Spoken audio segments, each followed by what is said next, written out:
दीवानों की हस्ती। प्रस्तुतकर्ता गीता भराटे, टीजीटी हिंदी, जवाहर नवोदय विद्यालय बुल्ढाना। भगवती चरण वर्मा इसके लेखक है और इनका हम संक्षेप में परिचय पढ़ेंगे। हिंदी के प्रसिद्ध साहित्यकार भगवती चरण वर्मा का जन्म 30 अगस्त 1903 को शफीपुर गांव, जिला उन्नाव जिला में उत्तर प्रदेश में हुआ। आपने इलाहाबाद विश्वविद्यालय से BA LLB की। आप मुख्यतः लेखन व पत्रकारिता के क्षेत्र में सक्रिय रहे हैं। धर्म युग जो पत्रिका थी इनके द्वारा संपादित की गई थी और विशेष रूप से प्रसिद्ध रही है। आप राज्यसभा के सदस्य थे। विधाएं, उपन्यास, कहानी, कविता, नाटक, निबंध सभी प्रकार की लगभग विधाएं लिखने का काम किया है इन्होंने। और इनका उपन्यास जो चित्रलेखा नाम का उपन्यास है, भोगी एवं योगी समस्या पर आधारित, भोग एवं योग पर, तो वो विशेष रूप से प्रसिद्ध हुआ। उस पर एक फिल्म भी बनी है। उपन्यास 3 वर्ष, अपने खिलौने, पतन, चित्रलेखा, भूले बिसरे चित्र, टेढ़े मेढ़े रास्ते, सीधी सच्ची बातें, सामर्थ्य और सीमा रेखा, वह फिर नहीं आई, सब ही नचावत, राम गुसाई, प्रश्न और मारीचिका, कहानी संग्रह, मोर्चाबंदी, राख और चिंगारी इंस्टॉलमेंट। संस्मरण है अतीत की गर्ज से, रुपया तुम्हें खा गया, आलोचना है उनका साहित्य के सिद्धांत तथा रूप, सम्मान है साहित्य अकादमी पुरस्कार, पद्म भूषण पुरस्कार। और इनका निधन जो हुआ है 5 अक्टूबर 1981 को इनका निधन हो गया। अभी ये जो कविता है इसका जो शीर्षक है दीवानों की हस्ती। अब यहाँ दीवाना शब्द विशेष रूप से असमंजस में डालने वाला है। दीवाना का सामान्य अर्थ होता है पागल, यहाँ लेकिन यहाँ पर दीवाना का 2 रूप से अर्थ है। एक है कि स्वतंत्रता के दीवाने, वीर, स्वतंत्रता सेनानी जो पागलों की तरह केवल अपना घर द्वार छोड़कर देश के लिए मर मिटने के लिए तैयार थे। और एक होता है कवि, मस्त मौला, फक्कड़ व्यक्ति, जिसे कोई किसी की चिंता नहीं होती, वह केवल दूसरों के कल्याण के लिए, दूसरों की खुशी में ही अपनी खुशी देखता है। लोग उसे पागल समझते हैं, लेकिन उसकी जो जीवन की परिभाषा होती है वह कुछ अन्य होती है। यह कविता का सार देखेंगे। यह कविता स्वाधीनता के पूर्व काल की कविता है। इसमें कवि ने राष्ट्र के लिए बलिदान देने वाले वीरों की मनोदशा का, मन का वर्णन किया है, जो देश के लिए अपनी जान न्यौछावर कर देते हैं। उनका कहना है कि हम आज़ादी के दीवाने हैं। इस देश के सामने हमारा कोई अस्तित्व नहीं है। स्वतंत्रता को प्राप्त करने के लिए आज यहाँ से यहाँ है तो कल कहीं और, लेकिन हमारा उद्देश्य स्वतंत्रता है। लेकिन हम जिस और कदम बढ़ाते हैं उस और जोश एवं उल्लास, आनंद छा जाते हैं। वे आते हैं तो आनंद उल्लास छा जाता है, तथा किसी की जाते हैं तो किसी की आंखों में आंसू आ जाते हैं। उनके सहयोगी कहते हैं कि वे कैसे आए, कहाँ गए, किंतु इन वीरों का कहना है कि उनसे न पूछा जाए कि वे किस और से आए हैं और कहाँ जाना है। सामान्य लोगों से उनका उद्देश्य अलग होता है। उनका काम आगे बढ़ना है। बलिदान के पथ पर चलते हुए वे संसार के अनुभव प्राप्त करते हैं और संसार को अपने अनुभव देते हैं। वे दुख सुख की भावनाओं को समान मानते हैं और संतुष्ट रहने का प्रयास करते हैं। वे अपने लक्ष्य पर अडिग है। वे इस संसार को अपना प्रेम पूर्ण व्यवहार समर्पित करते हैं। अपने मन में कहीं असफलता की छाप है कि आज़ादी हमसे कोसों दूर है। अब देखिए, जो आज़ादी के दीवाने हैं, जो स्वतंत्रता सेनानी हैं, उन्हें इस बात का दुख है कि आज़ादी उनसे कोसों दूर है। इस बात, यह कहीं ना कहीं उनके मन में ये बात का चोटती है। और जो फक्कड़ लोग रहते हैं वो सफल सांसारिक व्यक्ति नहीं बन पाते हैं, तो उन्हें इस बात का दुख सालता रहता है। वे देशवासियों को शुभकामनाएं देते हुए कहते हैं कि उनकी दिन दूनी रात चौगुनी उन्नति हो। वे स्वयं स्वतंत्रता प्राप्त करने के बंधन में बंधे हुए हैं, इसलिए उन्हें भवबंधन से मुक्त होना पड़ा। भवबंधन मतलब संसार का। उसी प्रकार फक्कड़ व्यक्ति दूसरों की खुशी के लिए जीते हैं, लेकिन वे कभी अपना घर बना नहीं सकते। दूसरों के घर बसाते हैं और अपने घर की चिंता नहीं करते। दीवाना शब्द का प्रयोग दो प्रकार से किया गया है, आज़ादी के दीवाने वीर और दूसरा है फक्कड़ मस्त मौला, एक कवि या साहित्यकार। हम दीवानों की क्या हस्ती है, आज यहाँ कल वहाँ चले, मस्ती का आलम साथ चला, हम धूल उड़ाते जहाँ चले। आए बनकर उल्लास अभी, आंसू बनकर बह चले अभी, सब कहते ही रह गए, अरे तुम कैसे आए कहाँ चले।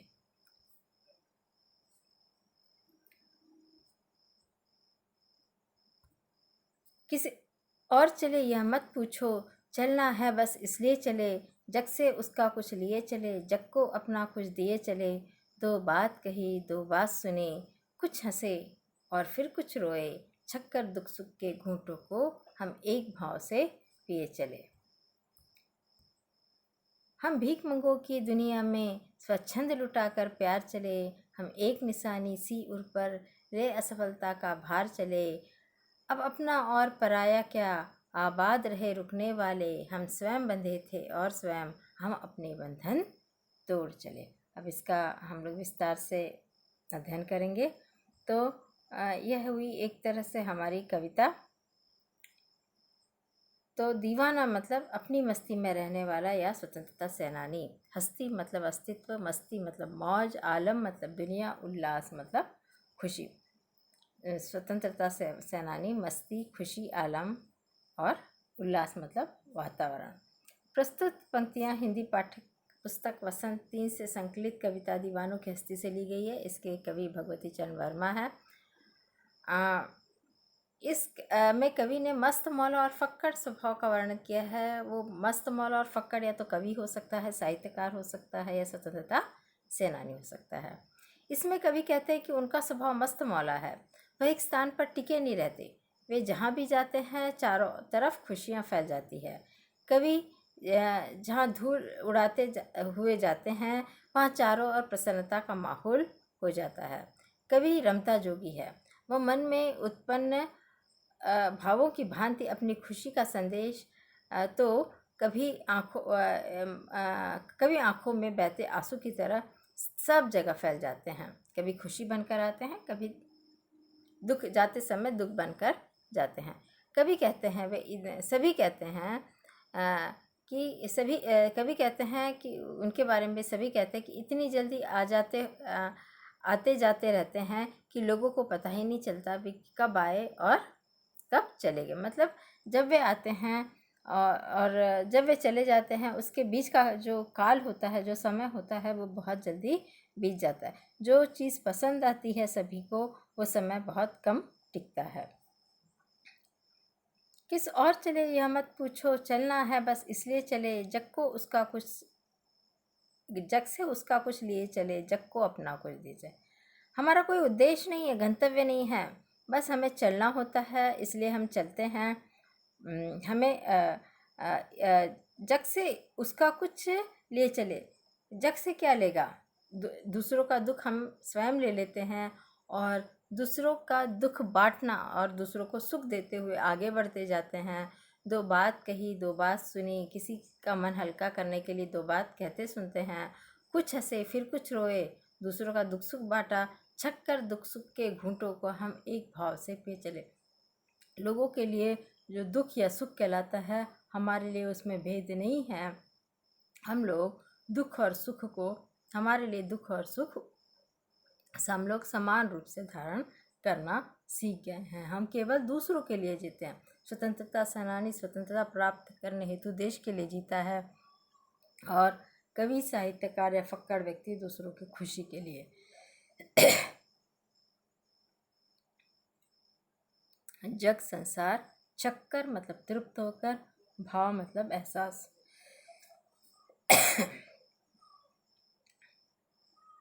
चक्कर मतलब स्वाद लेकर, दुख सुख के घूंट, दुख सुख के अनुभव, एक भाव से पे चले, दुख सुख में समान स्थिति में रहना। प्रस्तुत पंक्तियां हमारी हिंदी पाठ्य पुस्तक वसंत भाग 3 में संकलित हिंदी कविता दीवानों की हस्ती से ली गई है। इसके कवि भगवती चरण वर्मा है। इस काव्यांश में कवि संसार से दूर अपनी जगह, अपने अलग राह पर चलने की बात कह रहे हैं। संसार जब कवि संसार जब कवि से जानना चाहता है कि वे किस ओर जा रहे हैं, तो वे कहते हैं कि मत पूछो कि मैं कहाँ जा रहा हूँ, मेरा गंतव्य मुझे कहाँ जाना है आज मुझे निश्चित रूप से पता नहीं है। स्वतंत्रता सेनानी स्वतंत्रता के प्रयास में किसी भी कोई भी कार्य करने के लिए तत्पर रहता है, और फक्कड़ व्यक्ति किसी के सुख के लिए सर्वस्व निछावर करने के लिए भी तत्पर रहता है। क्योंकि मेरी कोई निश्चित मंजिल नहीं, मैं चलता हूँ क्योंकि मेरा स्वभाव है। कवि कहते हैं कि वह संसार से कुछ ज्ञान लेकर और कुछ अपने पास से देकर, मतलब दूसरों का दुख लेकर और अपना दूसरों का दुख कम करने के लिए काम करके आगे बढ़ता रहता है। कवि का स्वभाव चलने का है, परंतु वह जहाँ रुकते हैं वहाँ लोगों से प्रेम भरी बातें करते हैं तथा उनकी बातें सुनते हैं, उनसे अपना दुख सुख बांटते हैं तथा दुख सुख रूपी अमृत का घूंट पीकर वह नए सफ़र पर चल देते हैं। दुख और सुख को समान रूप से देखते हैं। हम भीख मंगों की दुनिया में स्वच्छंद लुटाकर प्यार चले, हम एक निशानी सी उर पर ले असफलता का भार चले। ये भीख मंगा क्या है? सारी दुनिया स्वार्थी है।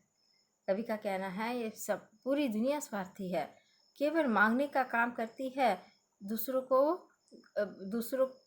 को सुख भी नहीं दे सकती, दूसरों को खुशी की दो बात भी नहीं सुना सकती। स्वच्छंद हम ऐसी दुनिया में भी हमें, लेकिन उसके इस अकिंचन उसके इस नीचता से भी हमें कोई लेना देना नहीं है। हम ऐसी दुनिया के लिए भी अपना प्रेम लुटाते हुए आगे बढ़ते हैं। हम एक निशानी सी उर पर ले असफलता का भार। दुनिया की आंखों में हम लोग असफल है। हम लोग जानते हैं कि लोग हमें पागल समझते हैं। अब अपना और पराया क्या, आबाद रहे रुकने वाले। जो भी हमारे लिए रुकता है, दो बात करता है, वो हमारे लिए, हम उसे आशीर्वाद देकर चलता रहे कि वो आगे चलते हैं, कि वो आबाद रहे रुकने वाले। हम स्वयं बंधे थे और स्वयं हम अपने बंधन तोड़ सके। मैं स्वतंत्रता के उद्देश्य से बंधा हुआ हूँ, लेकिन मेरा वो स्वतंत्रता पूरे विश्व के लिए, पूरे देश के लिए, देशवासियों के लिए है। इसके लिए मैंने अपने भव बंधन मैं तोड़ चुका हूँ, मेरे परिवार को मैं छोड़ चुका हूँ। इसी प्रकार फक्कड़ व्यक्ति या कवि दूसरों को सुख देने के लिए अपना घर परिवार लुटाकर आगे बढ़ता रहता है। भीख मंगों की भिखारियों जैसे स्वच्छंद मतलब आज़ाद, निशानी मतलब चिन्ह, उर मतलब हृदय, असफलता जो सफल ना हो, भार बोझ, आबाद बसना स्वयं खुद, स्वच्छंद स्वतंत्र, निशानी आबाद बसना बंधन बेड़ियाँ। प्रस्तुत पंक्तियाँ हमारी हिंदी पाठ्य पुस्तक वसंत भाग 3 से में संकलित कविता दीवानों की हस्ती से ली गई है। इसके कवि भगवती चरण वर्मा हैं। इस काव्यांश में कवि प्यार एवं दौलत से हीन संसार को भिखारी कहते हैं। प्यार की दौलत से हीन मतलब किसी को प्रेम भी नहीं दे सकते, धन तो दूर की बात है, और फक्कड़ होते हुए भी वे संसार पर अपना प्यार लुटाते हैं। कवि के अनुसार यह संसार भिखारी है, उसके पास प्रेम नामक धन नहीं है, किंतु कवि पूरी आज़ादी से सब जगह प्रेम लुटाते चलते हैं, क्योंकि कवि सारे संसार को अपना मानते हैं, इसलिए वे बंधन मुक्त है। स्वतंत्रता सेनानी भी पूरे देश के लिए बलिदान कर अपनी प्राण तक न्यौछावर करने के लिए तैयार होता है, जिसके लिए वो सारे भव बंधन छोड़कर ही घर से बाहर निकलता है। क्योंकि कवि सारे संसार को अपना मानते हैं, इसलिए वे बंधन मुक्त है। इतना प्रेम होते हुए भी एक सफल सांसारिक व्यक्ति न बन पाने की दर्दनाक निशानी उनके हृदय पर है, और यही भार उनकी असफलता है। कवि के अनुसार संसार में कोई अपना और कोई पराया नहीं है। वे कहते हैं स्वयं इन बंधनों में बंधे हुए हैं और स्वयं इन बंधनों को तोड़कर आगे चलते जा रहे हैं, तथा इससे वे प्रसन्न हैं और सदा चलते रहना चाहते हैं। उन्हें इससे कोई दुख नहीं है कि कोई उन्हें असफल समझता है, कोई उन्हें पराया समझता है, कोई उन्हें दुखी समझता है, लेकिन उनका उद्देश्य तो सभी के कल्याण में ही उनका सुख छिपा हुआ रहता है। कवि ने अपने को आने को उल्लास और जाने को आंसू बनकर बह जाना क्यों? उनके आने से चारों ओर खुशियाँ छा जाती है और उनके जाने से लोग कहीं ना कहीं दुखी हो जाते हैं, इसलिए उन्हें आने को उल्लास और जाने को आंसू कहा है। कवि अपने हृदय पर असफलता का निशान भार की तरह लेकर जा रहा है। वह निराश है या प्रसन्न है?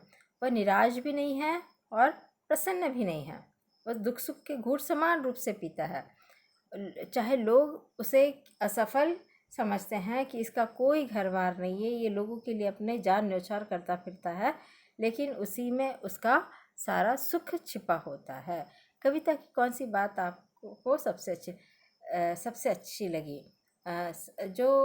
कविता में जो दुख सुख को समान रूप से देखना, मतलब किसी के दुख को कम करने का प्रयास करना, किसी के जीवन में खुशी लाना, लेकिन अपने जीवन में स्थिति प्रज्ञ मतलब एक शांति बनाए रखना, ये बात हमें अच्छी लगी।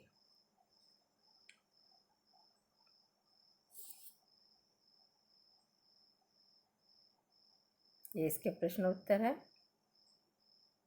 कवि खुद के अनुकूल उल्लास इसलिए कहता है क्योंकि वे जहाँ भी जाते हैं खुशियाँ फैलाते था। जाने से आंसू बनकर बह जाना इसलिए कहते हैं क्योंकि इतनी खुशियों के बाद जब वो जाते हैं तब उनकी याद में लोगों को आंसू आने लगते हैं। कवि प्रेम की दौलत संसार में लुटाता है। इतना प्रेम होने पर भी वह अपने आप को असफल इसलिए कहता है क्योंकि वह कभी सांसारिक व्यक्ति नहीं बन पाया। यही असफलता उसके हृदय में है जो उसे चुभती रहती है। वह तो निराश भी नहीं है और प्रसन्न भी नहीं है, क्योंकि यह रास्ता उसने खुद चुना है और इसके लिए वह किसी को दोषी नहीं ठहराता। इस कविता में कवि का अपने ढंग से जीवन जीना तथा चारों ओर प्यार और खुशियाँ बांटना सबसे अच्छा लगा। वे अपने जीवन की असफलता के लिए किसी अन्य को दोषी नहीं ठहराता, यह भी अच्छा है। दुख और सुख के घूंट समान रूप से पीता है। इसी के साथ ये कविता समाप्त होती है। धन्यवाद।